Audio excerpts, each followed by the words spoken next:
ফেসবুকে লালের যে বিষয়টা একটা প্রোগ্রাম ছিল, সেখানে ডক্টর ইউনূস স্যার সেটাকেও লাল করেছে। এই যে লাল এবং ডক্টর ইউনূস স্যারের যে পরবর্তীতে আগমন, তাদেরকে ইয়ে করা, যে 4 তারিখে তার সঙ্গে যোগাযোগ করা, প্রত্যেকটাই পরস্পরের প্রতি সংযোগকারী বক্তব্য। তো এগুলি যে একটা নীল নকশার অংশ ছিল, এই সাক্ষীদের দ্বারাও সেটা অনুমান করা যায়, এই সাক্ষীর দ্বারা। তারপরে লম্বা করতে চাই না, ছোট করে বলে দিচ্ছি। সাক্ষী আলী আহসান জুনায়েদ, 48। হ্যাঁ,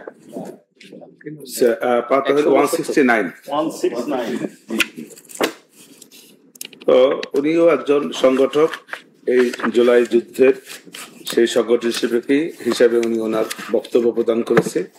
একটি বিস্তারিত অনেক বড় একটি জবানবন্দি দিয়েছেন। সেখানে উনি বলেছেন যে আন্দোলনকারীদের উপর স্নাইপার রাইফেল দিয়ে টার্গেট করে মাথায় গুলি করা হয়। আমি প্রায় 15 জনকে মাথায় গুলিবিদ্ধ অবস্থায় অনাবিল হাসপাতালে চিকিৎসার জন্য নিয়ে যেতে দেখেছি। তাহলে এই যে স্নাইপার রাইফেল দিয়ে গুলি করেছে, এই স্নাইপার রাইফেলের গুলি অথবা স্নাইপার রাইফেল এই মামলায় উদ্ধার হয়নি। তো তদন্তকারী কর্মকর্তা সাহেব এরকম কোন স্নাইপার রাইফেল উদ্ধার করেছে বা স্নাইপার রাইফেলে কোন গুলি উদ্ধার করেছে, এরকম কোন ডকুমেন্টস মাননীয় আদালতে দাখিল করতে পারেন নাই। অতএব এই যে বক্তব্যটা, এই যে সাক্ষীর, এবং এই যে 15 জন মাথায় গুলি লেগেছে, টার্গেট করে মাথায় গুলি করা হয় স্নাইপার রাইফেল দিয়ে, এই যে তাহলে 15 জনের যে রাইফেল দিয়ে টার্গেট করে মাথায় গুলি করেছে, এইটা সমর্থ অন্য কোনো সাক্ষীও সাক্ষ্য প্রদান করেন নাই। এটা হলো পেজ হলো 172।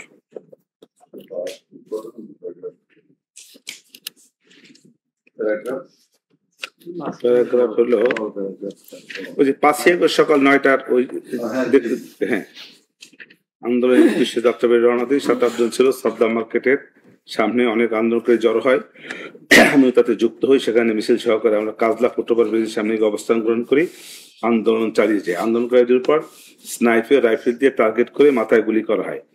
আমি প্রায় 15 জনকে মাথায় গুলিবিদ্ধ অবস্থায় অনাবিল হাসপাতাল চিকিৎসার জন্য নিয়ে যেতে দেখেছি, এবং এই প্রসঙ্গে আমি তাকে জেরাও করেছি। আর সে যে সমস্ত বক্তব্য দিয়েছে সেগুলো প্রত্যেকটা বক্তব্যে আমি ডিনায়াল নিয়েছি। অতএব এই যে কথাগুলি বলেছে এটা সঠিক না। আর একটা কথা হলো, জন্য আর একটা কথা বলেছে, এই যে বলেছে যে অনেক রকমের যে সমস্ত প্রোগ্রামগুলো ছিল, তার মধ্যে ফেসবুক লাল করা, মার্চ ফর জাস্টিস, হিরোস, এই যে মার্চ টু ঢাকা, এতে বিভিন্ন বিষয়, সেই সব জায়গায় একটা জায়গায় ওই যে এগুলি তাদের একটা সরকার পতনের নীল নকশার একটি ছক ছিল, সেই ছকে এগিয়ে এগিয়ে ওনারা ওইভাবে গিয়েছেন। অতএব এই যে সরকার পতনের নীল নকশা, এই প্রশ্নেও আমি ওনাকে করেছি, উনি অস্বীকার করেছেন, কিন্তু প্রশ্ন আমার ছিল।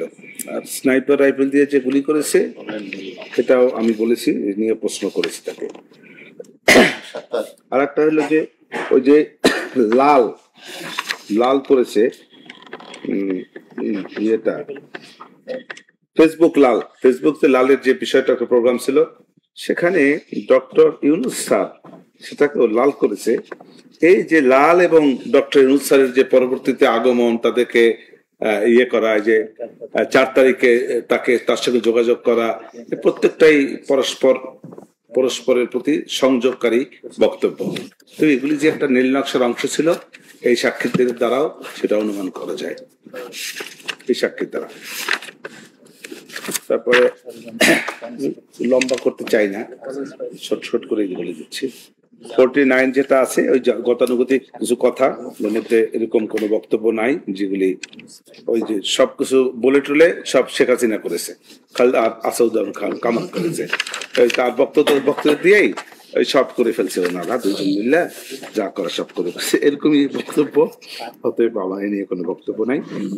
আর এই যে কামরুল হাসান সাহেব তারা কিছু এই যে প্রদর্শনী করেছে, বিভিন্ন প্রদর্শনী করেছে, সেগুলি আমি বলেছি যে তৎকালীন বিএনপি কমিশনার হাবিবুর রহমান সাংকেতিক কল সাইন ভিক্টর মাইক সর্বোচ্চ প্রয়োগ করে গুলি করার নির্দেশ দেন।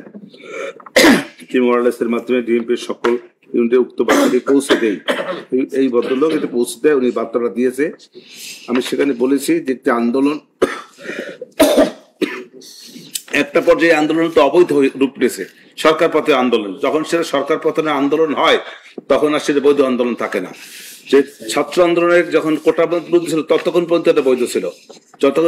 যতক্ষণই এই জিনিসটা একতরফা সরকার পতনের আন্দোলনে চলে গেল, রূপ নিল, তখন আর আন্দোলনটা বৈধ ছিল না। এই বৈধ আন্দোলনকে নিয়ন্ত্রণ করার জন্য যে সমস্ত বক্তব্য হাবিবুর রহমান সাহেব দিয়েছেন, লেথাল মানে ইয়ের নিচে লিলিয়ান পজিশনে গুলি করা এবং আরো কতগুলি কথা ছিল, এই মুহূর্তে মাথায় আসতেছে না জানি কেন আমার। এই যে হাঁটুর নিচে মূল কথা হলো যে যেটা বলেছে হাঁটুর নিচে মানে কোমরের নিচে, হাঁটুর নিচে বললে পরে তখন আপত্তি ছিল না। আপনি বাজি দেখতে পারেন হাঁটুর নিচে বলছে,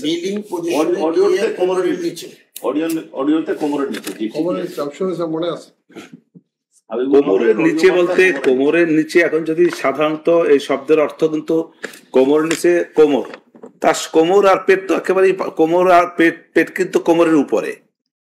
হ্যাঁ, এক কথা সত্য, পেটের একটু অংশ আছে নিচে, অল্প একটু অংশ আছে। মূল উদ্দেশ্যটা ওনার সেন্স অফ কোমর হচ্ছে একটা ভাইটাল অর্গান, ওই অংশটা হচ্ছে vital organ of the body. কোমর কিডনি থাকে কিন্তু কোমরের নিচে বলছে, তো কোমরের নিচে বলছে, ওইখানে কিডনি আছে। কোমরের নিচে যদি গুলি করা হয় তখন কিন্তু কিডনি, কোমরের নিচে কিন্তু কিডনি না, কোমরের পিছনে থাকে, কোমরের নিচে, কোমরের পিছনে থাকে কিডনি। কথাটা হলো যে কোমরের নিচে বলা হয়েছে, এটার যে বলার যে উদ্দেশ্যটা, এই যে কোমরের নিচে সেন্সটা বুঝতে হবে। এখানে সেন্সটা ছিল যে আপনারা নিয়ন্ত্রণ করতে গিয়ে কোমরের নিচে গুলি করেন, পায়ে টায়ের দিকে করেন, নিচের দিকে করেন, এর সেন্সটা এটাই ছিল।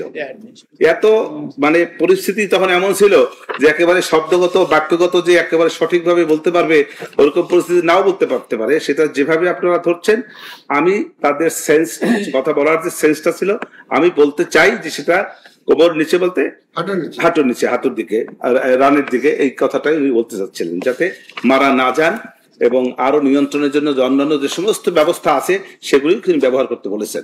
অতএব এই যে ব্যবহার করাটা, এটা কোনো অন্যায় ছিল না, বরঞ্চ যেদিন থেকে ওনারা এক দফা আন্দোলন করেন সরকার, সেই আন্দোলনটা ছিল অবৈধ।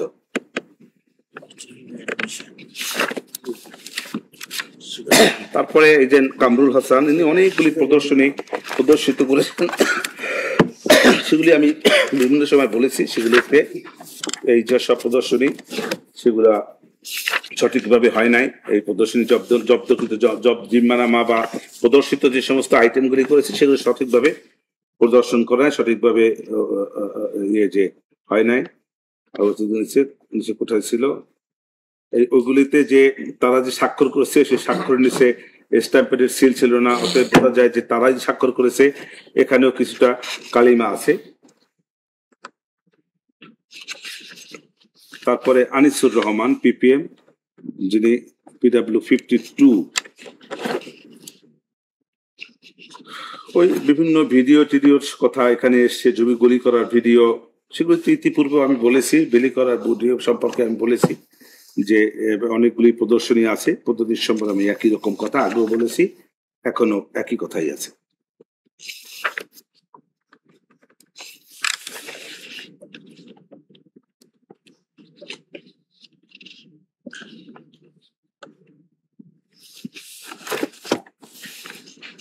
জব্দলিকাগুলো সঠিকভাবে সম্পন্ন করা হয় নাই, এরকম সাজেশন আমি দিয়েছি।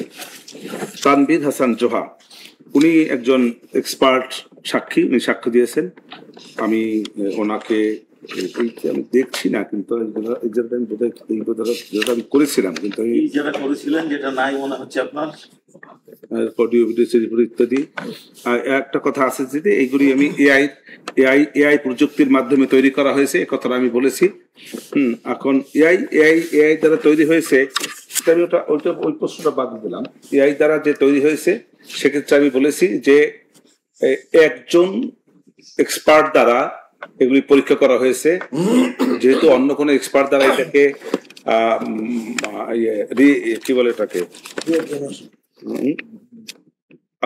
সাক্ষ্য দ্বারা যেহেতু ওটাকে ক্রস ম্যাচিং করা হয় না, ক্রস এক্সামিন করা হয় না, অতএব ওই একজনের সাক্ষী দ্বারা এই সাক্ষ্যটাকে অগ্রহণীয় বলে আমি মনে করছি। মাননীয় আদালত সেইভাবে নিবেদন করছি। মাননীয় আদালতের এই বিষয়ে মানে চিন্তা করে দেখবেন যে আমারটা সঠিক কিনা,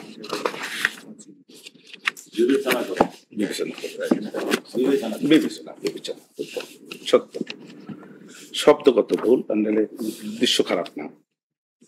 আর তদন্তকারী কর্মকর্তা আয়ুষ সাহেব বিভিন্ন তদন্ত করেছেন, তদন্ত করে বিভিন্ন রকমের বা জব্দকৃত আলামত জব্দ করেছেন।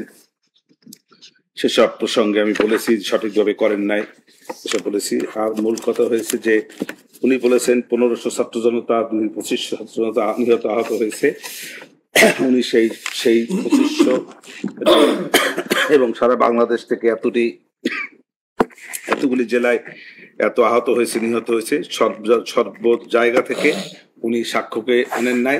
উনি সারা বাংলাদেশে উনি যে ওয়াইড স্প্রেডের কথা বলেছেন, যে ব্যাপক মাত্রার কথা বলেছেন, সেই ব্যাপক মাত্রাকে প্রমাণ করতে হলে যে পরিমাণ সাক্ষী আনা উচিত ছিল এবং সেই সাক্ষীদের দ্বারা সেটাকে আবার পাশাপাশি প্যারালাল সাক্ষী দিয়া এবং মানে দিয়া তাকে স্বীকার অন্য সাক্ষীর দ্বারা সমর্থন করিয়ে যেভাবে করা উচিত ছিল, যে সাক্ষীগুলি আনা উচিত সেই সব সাক্ষী আনেন নাই। প্রত্যেকটা ঘটনারই পাশাপাশি যে সব ঘটনার সাক্ষীরা সাক্ষ্য দিয়েছেন, প্রত্যেকের সাক্ষীর সঙ্গে পাশাপাশি আরো লোকজন ছিল, তাদেরকে উনি আনেন নাই। না এনে উনি সাক্ষী তাদেরকে না করে এই যে চার্জ উনি দাখিল করেছেন, যে তদন্ত করেছেন, সেই তদন্তগুলি ছিল অসম্পূর্ণ এবং সেই অসম্পূর্ণের উপরে এই যে অভিযোগ উনি যে তদন্ত করেছেন সেটা ছিল অসম্পূর্ণ। সেই অসম্পূর্ণ কোনো বিষয়ের উপরে অন্য আসামিকে দায় দেওয়া বা তাদেরকে সাজা দেওয়ার কোনো সুযোগ নাই। সারা এত মানুষ হত্যা হলো, একটা অস্ত্র উনি জব্দ করতে পারলেন না। এতগুলি মামলা, এতগুলি হত্যা, একটা অস্ত্র ওনার কাছে জব্দ করতে পারেন না। এই যে না পারার যে সমস্ত ব্যর্থতা, সেই ব্যর্থতার দায় তদন্তকারী কর্মকর্তার উপরে, এবং তদন্তকারী কর্মকর্তা সঠিকভাবে এই মামলায় তদন্ত করতেন, তাহলে এই যে আজকে যে চার্জ বিজ্ঞ আদালতে উপস্থাপিত হয়েছে সেই চার্জ উপস্থাপিত হতো না। উনি সঠিকভাবে তদন্ত করেন নাই দিকে। আর সর্বশেষ আমার বক্তব্য, সর্বসাকুল্যে এই যে সাক্ষীদের দ্বারা রাষ্ট্রপক্ষ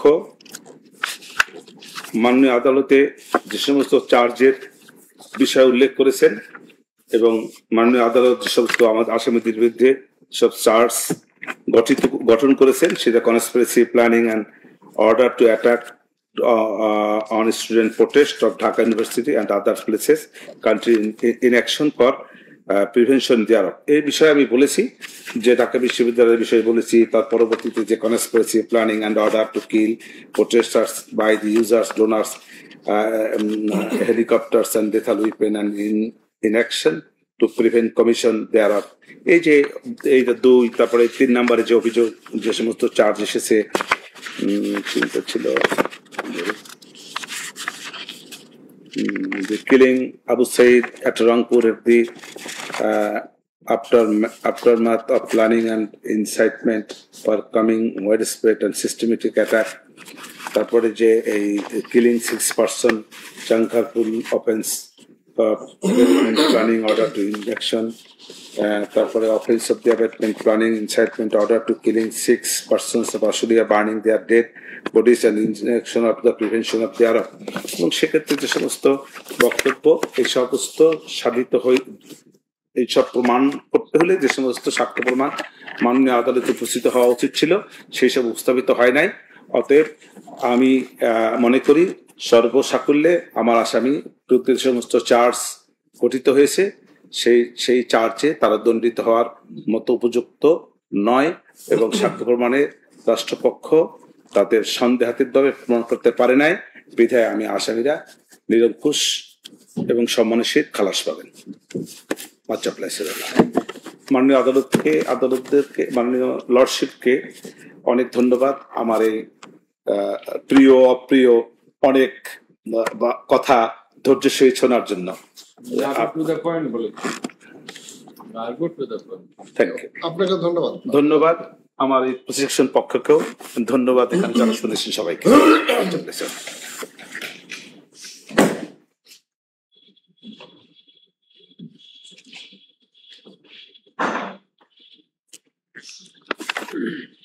May I please, Lord?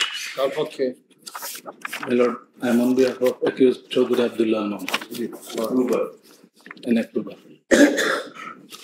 Lordships, আমি শর্টলি শেষ করার চেষ্টা করব। আমি আমার সাবমিশনে 4টি জিনিস দেখানোর চেষ্টা করব। চার্জ ফ্রেমিং অর্ডারের রেলেভেন্ট অংশ, then order accepting tender of pardon, then সেখানে আমার উপর যে কন্ডিশন ছিল আমি তা প্রপারলি ফুলফিল করেছি কিনা আমার ডেপোজিশন থেকে তা দেখানোর চেষ্টা করব। দেন আমাদের অনারেবল অ্যাপিলেট ডিভিশনের একটি জাজমেন্ট আমি দেখানোর চেষ্টা করব। শুরুতেই আমি লর্ডশিপসকে ইনভাইট করব আমাদের চার্জ ফ্রেমিং অর্ডারটা একটু page 19-এ accused Asaduzzaman Khan Kamal and Chaudhary Abdullah Mamun joint charge number 1, conspiracy planning and order to attack on student protesters of Dhaka University and other places of the country and inaction for prevention there.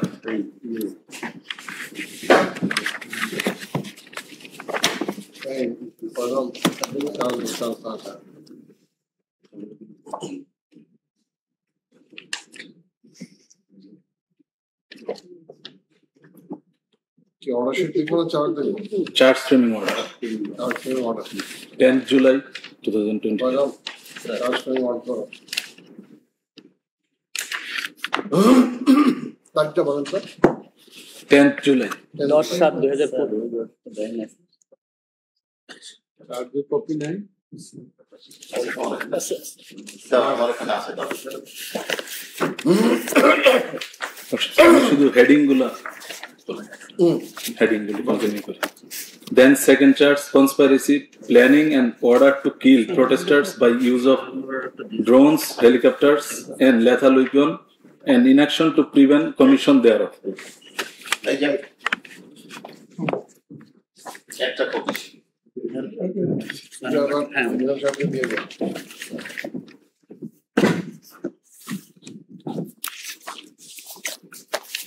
Page কত page? Charge number 1, page 19.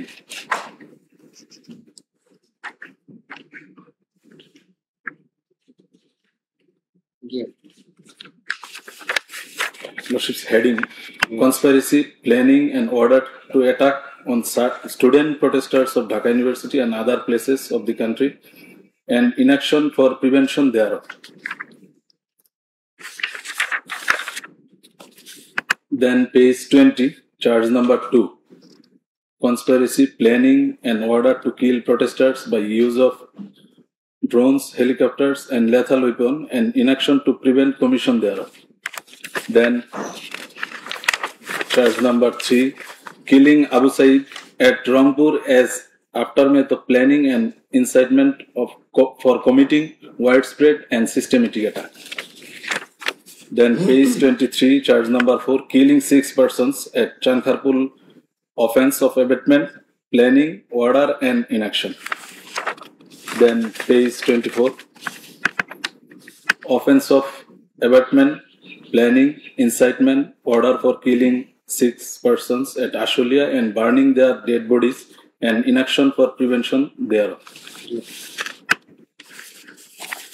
এই চার্জের পরিপ্রেক্ষিতে আমার এগেনস্টে this honourable tribunal charge frame করেন under section 3(2) A, G and H and under section 4 subsection 2, 3 and 4 of the International Crimes Tribunal Act 1973. Then আমি your lordships এর সামনে by filing an application tender of pardon এর application submit করি, your lordships তা accept করে একটি order pass করেন। আমি সেই অর্ডারের রেলেভেন্ট অংশটা your lordships এর সামনে করতে চাই।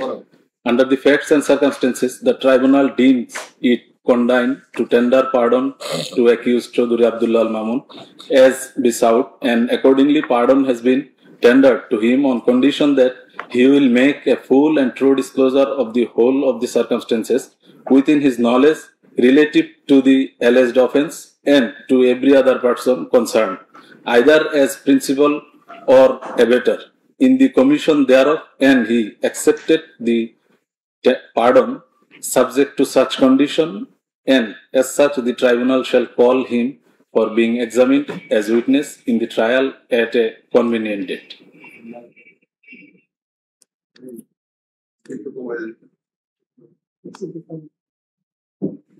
আমারটা বন্ধ দিও, বন্ধ দিয়ে দেখছি। বন্ধ দিয়ে দেখছি।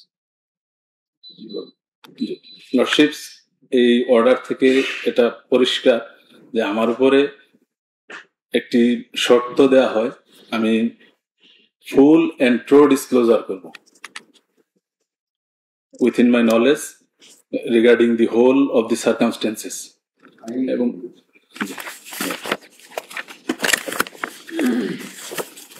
আইনে সেকশন 15 টাইটেল হচ্ছে পার্ডন অফ এন অ্যাপ্রুভার। এক কথায় জি, ফুল ডিসক্লোজার। ফুল ডিসক্লোজার এটাই বলা হয়েছে। জাজমেন্ট কি আছে হাইকোর্ট অ্যাপিলেট ডিভিশন? লর্ডশিপস, এটা আমাদের এরশাদ শিকদার যে আসামি ছিল। কপি আছে? জি,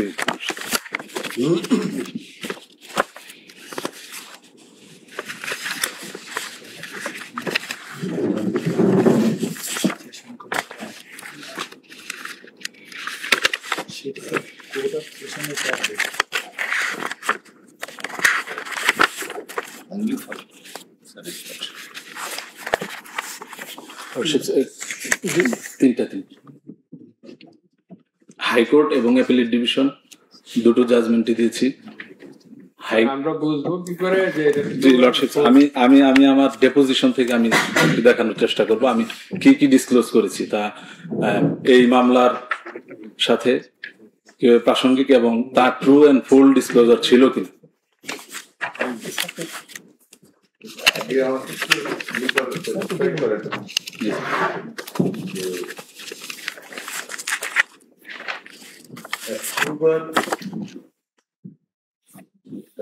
পার্সন করার কিছুটা অ্যালাউ করার নেসেসিটি, মানে reason why the approval should be allowed সেরিট ফর দি প্রপার এভিডেন্স। এই সেকশনের পারপাসটা সেকশন পারপাস হচ্ছে লর্ডশিপস প্রপার এভিডেন্স যেন কোর্টের সামনে আসে এবং বিচারের জন্য যেন সহায়ক হয়, এটি এই সেকশনের। যদি কোনো টেকনিক্যালিটি কারণে বা কোনো ক্রেডিবল এভিডেন্স না থাকে, যেটা কোনো ক্লু পাওয়া যাচ্ছে না, তখন যদি ওখানকার কোনো প্লিজ যে ওইসব ঘটনার সত্যতা সে নিজেও এটার সাথে ইনভলভ আছে, তখন যদি সে ইয়ে করা, তখনই একটু পারপাস হইলো এটা। যে লর্ডশিপস, আমি যে জাজমেন্ট পাচ্ছেন না, কোনো ক্লু পাচ্ছেন না, বাট এটা ইয়ে করা দরকার। আমাদের এই ক্ষেত্রে কি সেরকম কোনো আমি যে জাজমেন্ট রেফার করছি সেখানে বডিগার্ড অফ এরশাদ শিকদার সে PW1 হিসেবে এক্সামিন হয়েছে এবং সে ছাড়াও আরো 7 জন আই উইটনেস সে কেসে ছিল, এবং হাইকোর্ট ডিভিশনের একটা অবজারভেশন ছিল যে তিনি না থাকলেও এই কেস প্রপারলি প্রুভ। তারপরেও ওনাকে কনসিডারেশনে নেওয়া হয়েছিল। সুতরাং বেটার এভিডেন্সের জন্য অ্যাপ্রুভার হিসেবে ইউর লর্ডশিপস। প্যারাগ্রাফটা বলো, প্যারাগ্রাফ কত? হাইকোর্ট ডিভিশনের যে জাজমেন্ট দিয়েছি তার প্যারাগ্রাফ 45। হাইকোর্ট ডিভিশন, জি, হাইকোর্ট ডিভিশনের জাজমেন্ট আপিল করেছে সুপ্রিম কোর্ট এবং বিস্তারিত হাইকোর্টের ডিভিশনের জাজমেন্টে ছিল 45 পড়ব। 45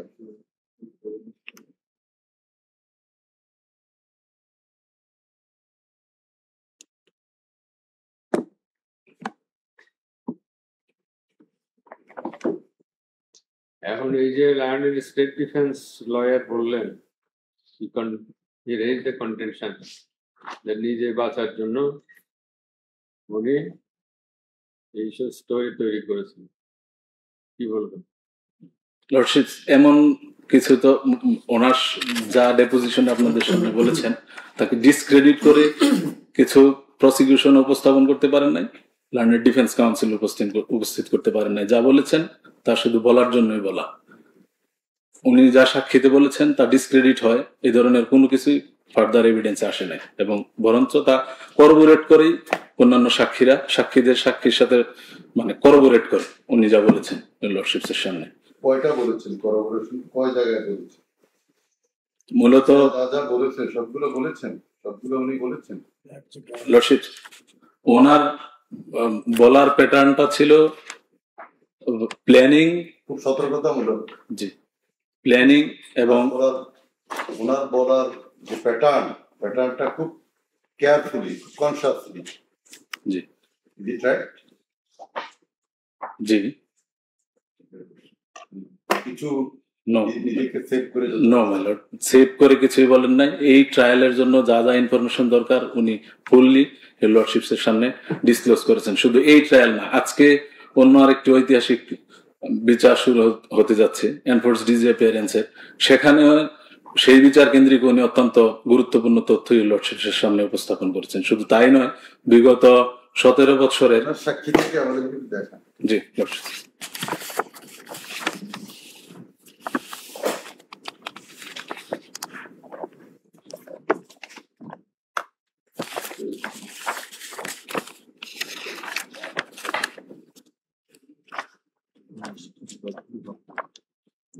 সেন্সার ওটাকে নেব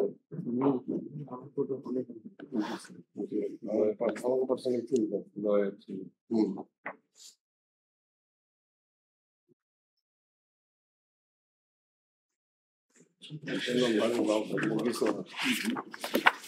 ওনার সাক্ষীর কি পয়েন্ট গুলোকে আমি বলবো। কত পেজ আগে সেটা বলেন। আমি সার্টিফাইড কপি নিয়েছি, বাইন্ডিংটা আমার কাছে নেই, প্রসিকিউশনের কাছে হ্যাঁ বলতেছি। সার্টিফাইড। 96 শুরু হয়েছে। 36 নম্বর PW 36।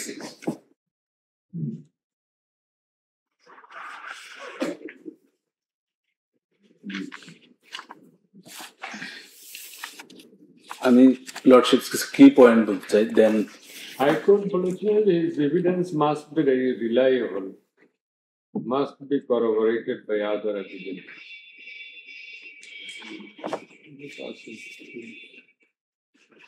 অ্যাপিলেট ডিভিশন কি বললো?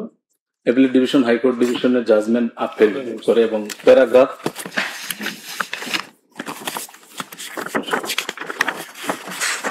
প্যারাগ্রাফ 26 অ্যাপিলেট ডিভিশন জাজমেন্টের অর্ডারিং পোর্শনের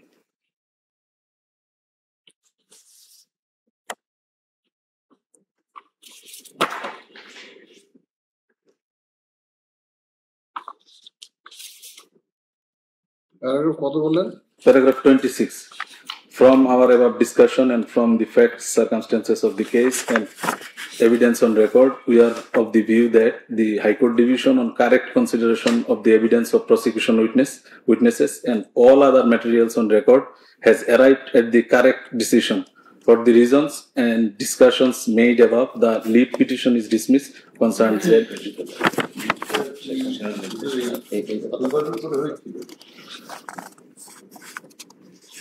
টোটাল জাজমেন্টের উপরে টোটাল জাজমেন্টের উপর টোটাল জি জি এভিডেন্স অ্যাসেসমেন্ট ছিল কোন জায়গায় এভিডেন্স অ্যাসেসমেন্ট ছিল ডিসকাসটা হাইকোর্টের জাজমেন্টে ছিল এখানে আপিল করছে জি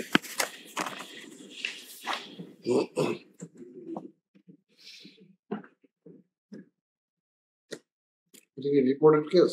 জি মাই লর্ড এটা 57 ডিএলআর অ্যাপিলেট ডিভিশন পেজ 75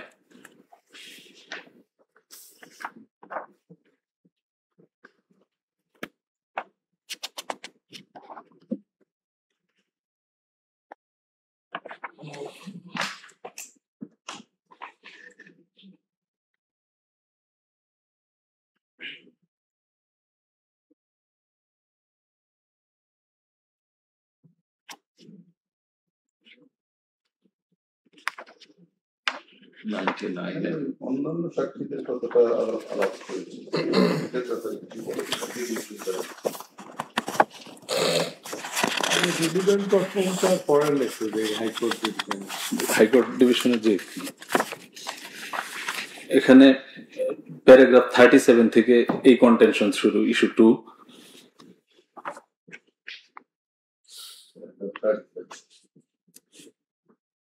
সেখানে লিগ্যাল ফর্মালিটি কমপ্লাই হয়েছিল কিনা এই ইস্যু এসেছিল কোর্টের সামনে এবং তার ইয়েতে প্যারাগ্রাফ 38 থেকে repealing the said contention it has been contended from the side of state that PW1 has chosen to be approver and accordingly he presented a petition through Superintendent of Police and the said petition was forwarded to public prosecutor. Assistant public prosecutor conducting case filed the said petition before the learned trial judge for according Nur Alam permission to give testimony as approver and Nur Alam as approver PW1 gave evidence making disclosure of facts and accused persons. Then my lord paragraph 43 PW1 Nur Alam was না এখান থেকে পড়ে যান A record indicates that PW1 Nur Alam by way of petition wanted to be an approver and that petition was proceeded by Superintendent of Jail to Public Prosecutor and Assistant Public Prosecutor on 6/2/2020. 2000 submitted a petition before learned trial judge to accord Nur Alam permission to stand as an approver. Then my lord 41 A legal provision টা উল্লেখ করছে section 37 of CRPC কোর্টের observation courted observation 43 paragraph 43 PW1 Nur Alam was pardoned with condition of making a full and true disclosure of whole incident and PW1 as witness made disclosure of offense committed by accused persons. In trial, PW1 was discharged. No illegality and legal infirmity are manifested in giving testimony on administration of oath by approver PW1 Nur Alam and evidence. এখানে বলেছে উনি ফুল এবং complete disclosure করেছেন জি madam আপনি ফুল এবং complete disclosure করেছেন সেটা আপনি আমাদের দেখাবো স্যাটিসফাই করেন এবং এখানে লর্ডশিপ অন্যান্য আইউইটনেস থাকা সত্ত্বেও ওনার ডেপোজিশন কোর্ট কনসিডারেশন নিয়েছেন এটা হলো ওই যেতে ওই কথা বলছে কোথায় যে আদারওয়াইজ প্রুফ হওয়া সত্ত্বেও জি জি My Lord, paragraph 45. It is emphatically indicated here that even if the evidence of approval PW1 Nur Alam is excluded, there are other evidences coming from mouth of eye evidence to occurrence connecting perpetrators of crime in causing death to Khaled and injuries of grievous nature of Munir. Contention 2 having been devoid of any substance stands ruled out. বলছে যে otherwise proof হয়েছে in addition to the statement of the approval PW1.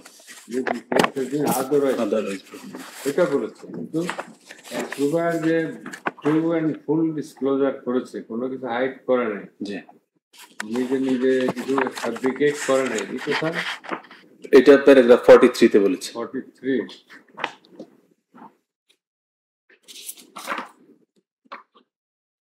43 PW1 Nur Alam was pardoned with condition of making full and true disclosure. full and true disclosure. এটা বলতো না condition দিয়ে এটা করা হয়েছে। And PW1 as witness made disclosure of offense committed by accused person. In trial, PW1 was discharged. No illegality or legal infirmity are manifested in giving testimony on administration of oath by accuser PW Nur Alam.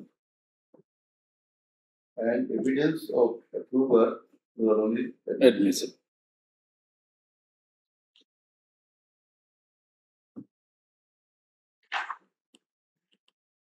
ভাষা anyway আপনি এখান থেকে আমি আপনার evidence evidence দেব। আমি PW36 হিসেবে lordship সেশনে deposition দিয়েছি। সেখানে আমি কি পয়েন্টগুলো শুরুতে বলে নিচ্ছি। এখানে ওনার পরিচয় পর্বের শেষে গোপালগঞ্জ কেন্দ্রিক পুলিশের যে মামলায় কি ওই ট্রায়াল কোর্টের জাজমেন্টে কি নাকি খালাস দিছিল জি নুর আলমকে? জি আর এটা ওই হাইকোর্ট কি ওটাকে আপেল আপিল করেছে এবং অ্যাপিল ডিভিশন আপিল করেছে।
বলেন।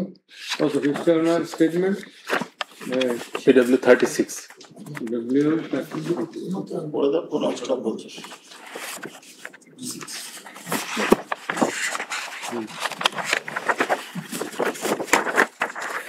ওরা নিজের ইনভলভমেন্ট বলছে কোথায়? জি নাই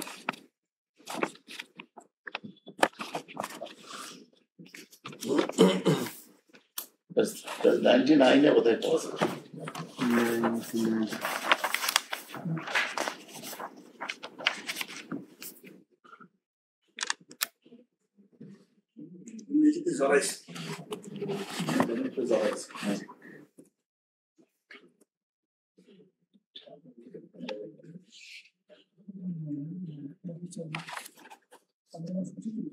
Hmm? 99 দুই বারাতেই আছে। আইন নাকি? ওর কমিটির বৈঠক আর গুলি নির্দেশ।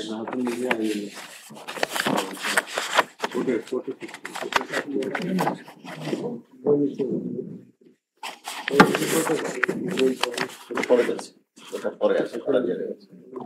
ওই যে মাত্রা আছে।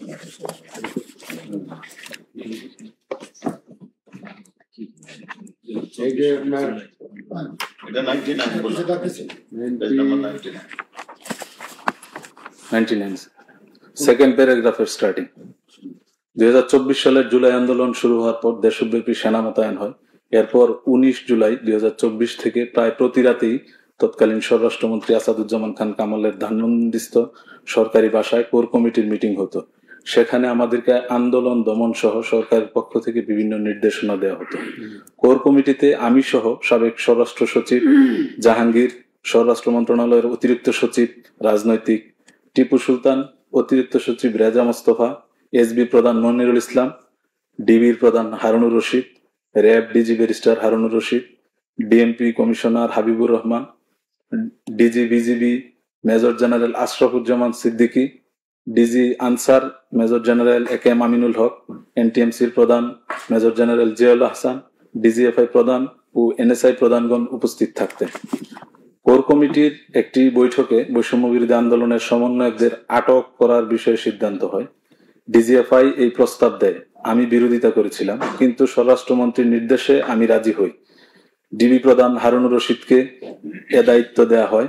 স্বরাষ্ট্রমন্ত্রীর সিদ্ধান্ত মোতাবেক ডিজিএফআই এবং ডিবি তাদেরকে আটক করে ডিবি হেফাজতে নিয়ে আসে। তাদেরকে ডিবি হেফাজতে এনে আন্দোলনের বিষয়ে সরকারের সাথে আপোষ করার জন্য চাপ দেওয়া হয়। তাদের আত্মীয় স্বজনকেও ডিবিতে নিয়ে এসে উক্তরূপ চাপ প্রদান করা হয়। সমন্বয়কদের আন্দোলন প্রত্যাহার করে টেলিভিশনে বিবৃতি প্রদানে বাধ্য করা হয়। এ ব্যাপারে ডিবি প্রধান হারুনুর রশিদ অগ্রণী ভূমিকা পালন করেন। কিন্তু স্বরাষ্ট্রমন্ত্রীর নির্দেশে আমি রাজি হই। আমার কনসেন্ট এখানে ছিল। দেন থার্ড প্যারাগ্রাফ, আন্দোলনের এক পর্যায়ে হেলিকপ্টার ও ড্রোন ব্যবহারের মাধ্যমে আন্দোলনকারীদের নজরদারি, তাদের অবস্থান নির্ণয় ও গুলি করে আন্দোলন দমন করার চেষ্টা করা হয়। হেলিকপ্টার ও ড্রোন ব্যবহার করা হয়েছিল সরকারের রাজনৈতিক সিদ্ধান্তে, যার পরামর্শ দিয়েছিলেন র্যাবের মহাপরিচালক হারুনুর রশিদ। পরবর্তীতে আন্দোলন দমনে সরাসরি লেথাল উইপন ব্যবহার করে এবং আন্দোলন প্রবণ এলাকাগুলো ভাগ করে ব্লক রেইড করার সিদ্ধান্ত হয়। স্বরাষ্ট্রমন্ত্রী আসাদুজ্জামান খান কামাল আমাকে ফোন করে জানান, প্রধানমন্ত্রী শেখ হাসিনা আন্দোলন দমনে সরাসরি লেথাল উইপন ব্যবহার করার নির্দেশ দিয়েছেন। তখন পুলিশ হেডকোয়ার্টারে উপস্থিত ছিলাম এবং আমার সামনে অতিরিক্ত ডিআইজি প্রলয় জোয়ারদার উপস্থিত ছিলেন। আমি প্রলয় জোয়ারদারকে প্রধানমন্ত্রীর নির্দেশনার কথা জানালে সে আমার রুম থেকে বের হয়ে ডিএমপির কমিশনার সহ সারা দেশে এই নির্দেশনা পৌঁছে দেয়। এই নির্দেশনা 18/7/2024 তারিখে ওই দিন থেকে লেথাল উইপন ব্যবহার করা শুরু হয়। উক্ত নির্দেশনা 18 জুলাই। উক্ত নির্দেশনা অনুযায়ী ডিএমপি কমিশনার হাবিবুর রহমান তার অধীনস্থ কর্মকর্তাদের লেথাল উইপন ব্যবহারের নির্দেশনা দেন। লেথাল উইপন ব্যবহারের বিষয়ে অতি উৎসাহী ছিলেন DMP commissioner Habibur Rahman, DB প্রধান হারুনুর রশিদ। স্বরাষ্ট্রমন্ত্রীর নির্দেশনা ছিল যে কোনো মূল্যে আন্দোলন দমন করতে। আমার ইনভলভমেন্ট এবং ইনঅ্যাকশন ছিল, এই প্যারাগ্রাফে আমার ইনঅ্যাকশন ছিল। আমি সুপিরিয়র পজিশনে থেকেও কোনো ধরনের এটা আটকানোর জন্য কোনো নির্দেশনা আমি দিই। দেন পরবর্তী পেজ,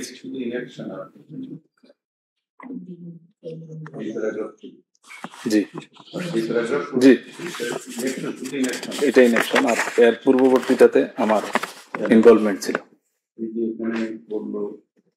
স্বরাষ্ট্রমন্ত্রী আসাদুজ্জামান কামাল আমাকে ফোন করে জানান, প্রধানমন্ত্রী শেখ হাসিনা আন্দোলন দমন করেছেন।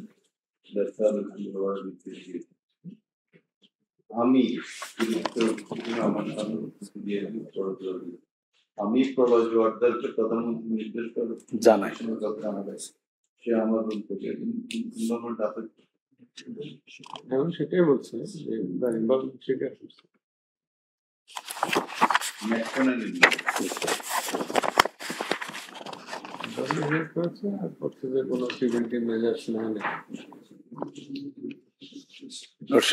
দেন পরবর্তী পেজে স্বরাষ্ট্রমন্ত্রী আসাদুজ্জামান খান কামাল, আইনমন্ত্রী আনিসুল হক, ঢাকা দক্ষিণ সিটি কর্পোরেশনের মেয়র ফজলে নূর তাপস, প্রধানমন্ত্রীর উপদেষ্টা সালমান এফ রহমান, আওয়ামী লীগের সাধারণ সম্পাদক ওবায়দুল কাদের, জাহাঙ্গীর কবির নানক, তথ্য ও সম্প্রচার প্রতিমন্ত্রী মোহাম্মদ আলী আরাফাত, মির্জা আজম, হাসানুল হক ইনু, রাশেদ খান মেনন প্রধানমন্ত্রীকে মরণাস্ত্র ব্যবহারে প্ররোচিত করতেন।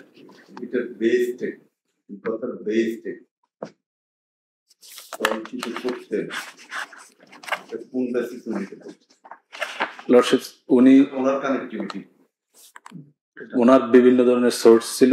দ্বিতীয়ত উনি দেশের বিভিন্ন গুরুত্বপূর্ণ মিটিং এ উনি উপস্থিত থাকতেন। উনি জেরাতে এই সোর্সের ব্যাপারে বলেছেন। তো এটা স্পেসিফিক্যালি তো বলেননি, এটা একটা ভেগ টার্ম, ক্লিয়ারলি একটা ভেগ টার্ম।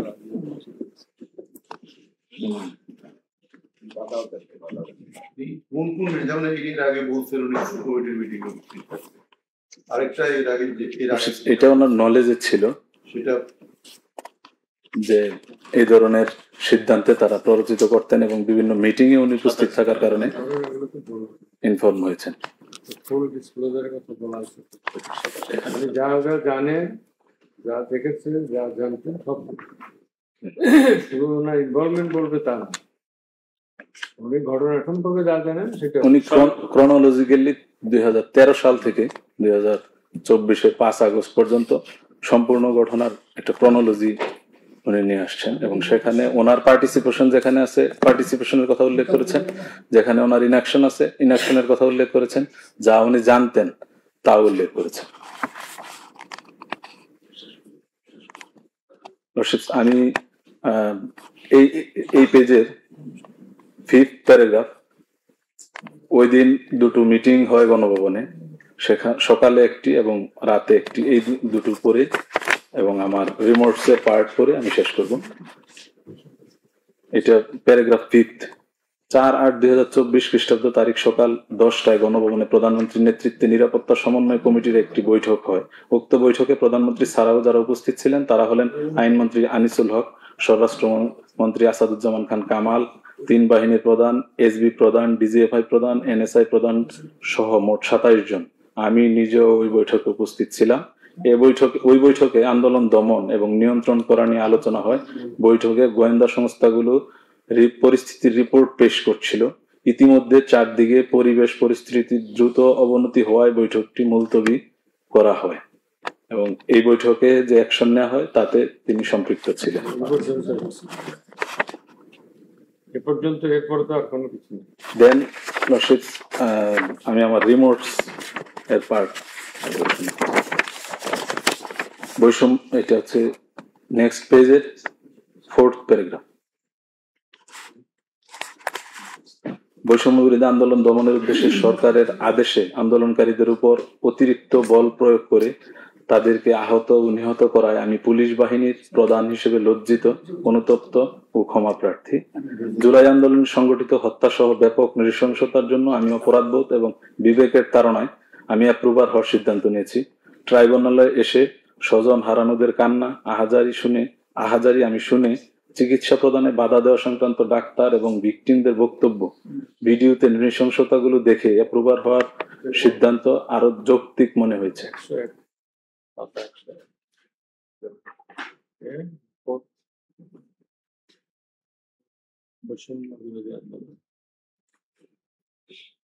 বিশেষ করে হত্যা করার পর লাশগুলো একত্রিত করে আগুন দিয়ে পুড়িয়ে দেওয়ার বিভৎসতা আমাকে ভীষণভাবে মর্মাহত করেছে। আমি এটুকু রিলেভেন্ট না। দেন লাস্ট প্যারাগ্রাফ, আমি গণহত্যার শিকার প্রত্যেক পরিবার, আহত ব্যক্তিবর্গ, দেশবাসী এবং মাননীয় ট্রাইব্যুনালের কাছে ক্ষমা প্রার্থী। এ পর্যায়ে সাক্ষী আবেগপ্রবণ ও অশ্রু সজল হয়ে পড়েন। আমাকে দয়া করে ক্ষমা করে দিবেন। আমার এই নেক্সট পেজ, আমার এই সত্য পূর্ণাঙ্গ বর্ণনার মাধ্যমে সত্য উদ্ঘাটিত হলে আল্লাহ যদি আমাকে আরো হায়াত দান করেন, বাকিটা জীবন কিছুটা হলে অপরাধ থেকে মুক্তি পাবে।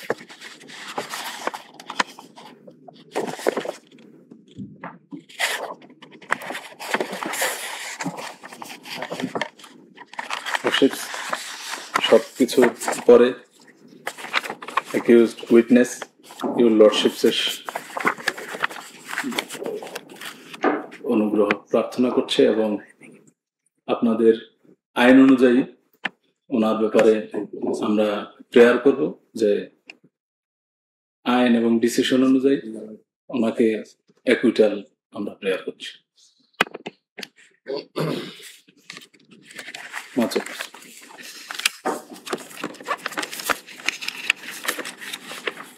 জি মেয়র, আমরা তাহলে আসামি পক্ষে দুটো বক্তব্য শুনলাম। এক হচ্ছে PW36 অ্যাপ্রুভার চৌধুরী আব্দুল্লাহ মামুন, আর পলাতক দুইজন আসামি স্টেট ডিফেন্সের বক্তব্য। আমি প্রথমে চৌধুরী আব্দুল্লাহ মামুনের বিষয়ে যেটা বলতে চাই সেটা হচ্ছে উনি যে ডিসিশনটা দিলেন সেটা হচ্ছে সিআরপিসির একটা ডিসিশন। সিআরপিসি এই মামলায় অ্যাপ্লিকেবল নয়, এরপরেও ওখানে একটা প্রিন্সিপাল সেট ডাউন হয়েছে। এখন সিআরপিসির 536 থেকে 4539 পর্যন্ত এই অ্যাপ্রুভারের কন্ডিশন কিভাবে সাক্ষী দিবেন এগুলো বলা আছে। ওইখানে একটা অতি সম্ভবত 539-এ পাবলিক প্রসিকিউটর একটা ক্ষমতা আছে, তিনি চ্যালেঞ্জ করতে পারেন, কিন্তু এই আইনে এই ক্ষমতাটা কিন্তু প্রসিকিউটরদের নাই। কাজে এটা টোটালি ডিপেন্ড করছে অনারেবল ট্রাইব্যুনালের। ট্রাইব্যুনাল সিদ্ধান্ত নেবেন যে উনি যে শর্তটা ট্রাইব্যুনাল দিয়েছেন সেই শর্তটা মেনেছেন কিনা। এখন প্রথম বক্তব্য হচ্ছে যে একটা বক্তব্য উপস্থাপন করা হচ্ছে অন্য ডিফেন্স থেকে যে তিনি নিজে বাঁচার জন্য করেছেন। এটা এই কারণে সঠিক নয়, যদি এটা তাদের আর্গুমেন্ট করা উচিত ছিল প্রথমে শুনলে 5টা অভিযোগে গিল্টি প্লিড করেছে। গিল্টি প্লিড করার পরে যদি অনারেবল ট্রাইব্যুনাল এটা না মানতে সেক্ষেত্রে বক্তব্য কারো কিছু থাকতো, সেক্ষেত্রে অনারেবল ট্রাইব্যুনাল উইদাউট এভিডেন্স তার কনভিকশন দিতে পারতেন। এরপরে ইনঅ্যাকশনের বিষয়ে সবথেকে গুরুত্বপূর্ণ জিনিস যেটা উপস্থাপন করতে সম্ভবত ডিফেন্স লয়ার ভুল করেছেন সেটা হচ্ছে 27 তারিখের একটা ঘটনা। 27শে জুলাই 2024 স্বরাষ্ট্রমন্ত্রী, স্বরাষ্ট্র সচিব, ডিএমপি কমিশনার ও আমি সহ আন্দোলনের পরিস্থিতি পর্যবেক্ষণের জন্য নারায়ণগঞ্জ যাওয়ার পথে যাত্রাবাড়ি থানার সামনে কিছুক্ষণ অবস্থান করি। সেই সময় ওয়ারিজনের ডিসি ইকবাল স্বরাষ্ট্রমন্ত্রীকে মোবাইলের একটা ভিডিও প্রদর্শন করে। সেই ভিডিও দেখে ইকবাল বলে যে গুলি কর, এক গুলি করি, একজন মরে একজন আহত হয়, সেই যায় বাকিরা যায়। এইখানটা হচ্ছে ইনঅ্যাকশনের মূল ভূমিকা। ইনঅ্যাকশন যে তিনি ইনঅ্যাকশন মানে অ্যাকশন নেননি, ইনঅ্যাকশন অকার কোন ভূমিকা নেননি এবং ওই অপরাধ চালিয়ে যেতে সহায়তা করবে, এটা হচ্ছে তার প্রকৃষ্ট প্রমাণ। অর্থাৎ আমাদের দৃষ্টিতে মনে করেছি আমরা যে তিনি ফুল ডিসক্লোজার করছেন। তার থেকে বড় প্রমাণ যে আমরা তাকে হোস্টাইল করি, সে ডিসক্লোজ করেছে মনে করি তাকে আমরা হোস্টাইল করি, তার সাক্ষীকে আমরা অ্যাকসেপ্ট করেছি। এটা হলো এই সাক্ষীর ব্যাপারে আমাদের বক্তব্য। এখন state defence lawyer Sheikh Hasina এবং আসাদুজ্জামান খান কামালের ব্যাপারে লার্নেড স্টেট ডিফেন্স অনেক কথা বলেছেন। তার মধ্যে আমি যতটুকু বুঝেছি একটা বিষয় উনি বারবার বলেছেন, আমরা যখন ছাত্র ছিলাম তখন এই প্রযুক্তিটা ছিল না, থার্ড আম্পায়ার, আমরা তখন থার্ড এক্সামিনারের কথাটা শুনতাম, উনি থার্ড আম্পায়ার চেয়েছেন। তো আমি মনে করি থার্ড আম্পায়ার আমাদের সামনে আসে, উনি এক পক্ষ আমিও এক পক্ষ, থার্ড আম্পায়ার আপনারা সিদ্ধান্ত নেবেন যে আমাদের এই বক্তব্যগুলা ওনার এই বক্তব্যগুলা কোনটা সঠিক। এটা হলো একটা। দ্বিতীয়, থার্ড আম্পায়ার এখানে আছে, থার্ড আম্পায়ার না থাকলেও থার্ড এক্সামিনার আছে। এইখানে মূল অভিযোগ হচ্ছে দুটো। এক হচ্ছে উস্কানিমূলক বক্তব্য শেখ হাসিনার বিরুদ্ধে 14 তারিখে, এইটার বক্তব্যের ব্যাপারে বোধহয় কোনো দ্বিমত নাই যে উনি বক্তব্য দিয়েছিলেন, ওই উস্কানির বিষয়টা পরে আলোচনা করছি। দ্বিতীয় হচ্ছে PW53 যে বক্তব্যটা দিয়েছেন, উনি যে জিনিসগুলা কারেকশন করেছেন সেটা হচ্ছে বর্ডার। প্রথমে হচ্ছে তাপসের সাথে ফোনালা, মকসুদ কামালের সাথে ফোনালা। উনি তো বলছেন যে স্টেট ডিফেন্স লয়ার উনি বলেছেন যে উনি যে 14 তারিখে যে বক্তব্যটা দিয়েছে, জি, রাজাকারের নাতি আমি বলছি যে ওটা আমি পরে বলছি, আমি এটা বলি তারপরে। মূল অর্ডার যে পোর্শন সেটা হচ্ছে তাপসের সাথে ফোনালা, মকসুদ কামাল সাহেবের সাথে ফোনালা, হাসানুল হক ইনুর সাথে ফোনালা। এখন এই ফোনালাপের গ্রহণযোগ্যতা, সত্যতা পরীক্ষা নিরূপণ করার জন্য কি কি এভিডেন্স উত্থাপিত হয়েছে। প্রথম কথা হচ্ছে এই সত্যতা পরীক্ষার জন্য আমরা দুইজন উইটনেস এক্সামিন করছি। একটা হচ্ছে PW44, 45। এখানে দুইজন এক্সামিনার আছে, শেখ হাসিনার বলা প্রমাণ করেছে দুজন সাক্ষী, একজন হচ্ছে রকুনুজ্জামান খান আর একজন হচ্ছে শাহিদ হোসেন জোবায়ের, লরেন্স ঢাকা। দুজন সাক্ষী, কত কত বলবেন? 44 and 45। দুটো ভয়েস দুইজনে পরীক্ষা করেছে, এই চারটা ভয়েস দুইজনে পরীক্ষা করেছে, 44 এবং 45। এখানে দুজন সাক্ষী আছে, দুটো voice.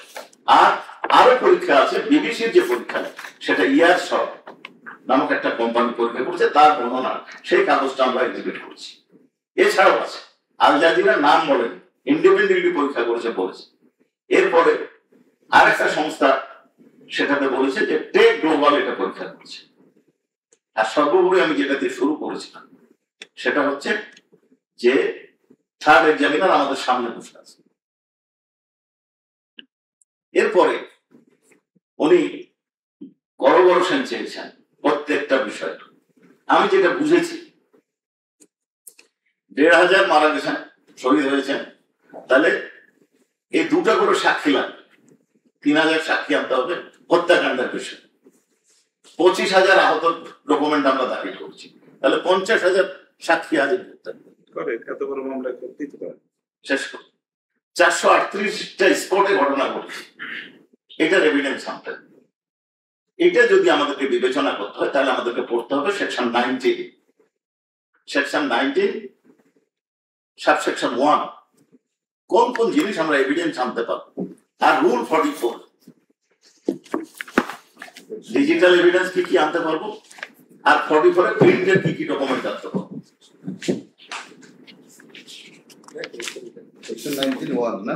19 The parties to a tribunal may submit any evidence including data or information information generated, prepared, sent, received, or stored in magnetic, electromagnetic, optical, or computer memory, audio and video recording, digital and disc DVD, digital video disc DVD, record from closed circuit television CCTV, drone data, records from cell phones, handware, software, or any other digital device.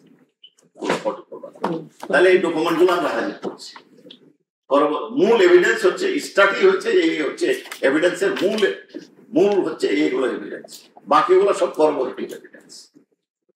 এরপরে rule 44, the tribunal shall be at liberty to admit any evidence, oral or documentary, printed or electronic, including books, reports or photographs. বাকিটা বললাম না। এখন এই যে 400টা spot, এইটা আমরা কিভাবে প্রমাণ করছি। বুক এক্সিবিট, ম্যাটেরিয়াল এক্সিবিট 30, এই বইটা 438টা স্পটের বর্ণনা আছে, এবং আনফরচুনেটলি এটা চ্যালেঞ্জ করা হয়। এই বইয়ের এই যে এক্সিবিট 30 এটা চ্যালেঞ্জও করা হয়। 438টা স্পট ইউএন রিপোর্ট না, ইউএন রিপোর্ট না, এটা জুলাই বিপ্লব 2024 বৈষম্য বিরোধী ছাত্র আন্দোলনে নিহত ব্যক্তিগণ, এটাতে যাচ্ছি আমি, শহীদের গেজেটের তালিকা, গেজেটের তালিকা অনুসারে আর একটা বই তৈরি করেছে স্পট ভিত্তিক। এছাড়া জামাতের 10 খণ্ডের বই, গেজেট, তাহলে করবোরেশন আছে, সব ডকুমেন্ট আমাদের কাছে। এরপরে উনি যেটা অনারেবল ট্রাইব্যুনাল যেটা জানতে চাচ্ছিলেন সেটা হচ্ছে 14 তারিখে উস্কানির বিষয়ে উনি ছাত্রদেরকে উদ্দেশ্য করে বলেন। আমরা যদি ওই বক্তব্যের পরবর্তী 3-4 মিনিটে যাই তাহলে দেখতে পাবো উনি কাকে বলেছেন।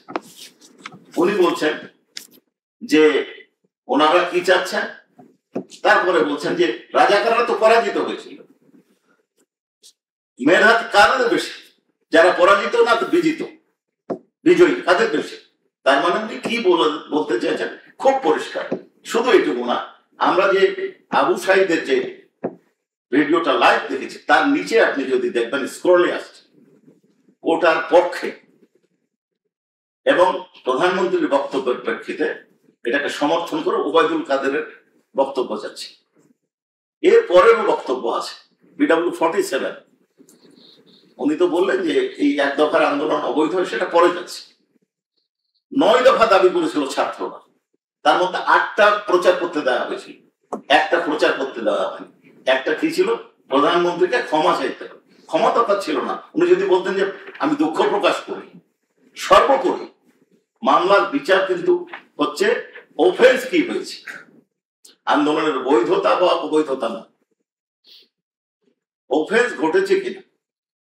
Your Honor, বাকি বক্তব্য রিপ্লাই অনারেবল আমাদের ল্যান্ডের চিফ প্রসিকিউটর দিবেন এবং অনারেবল অ্যাটর্নি জেনারেল সাহেব তার tomorrow.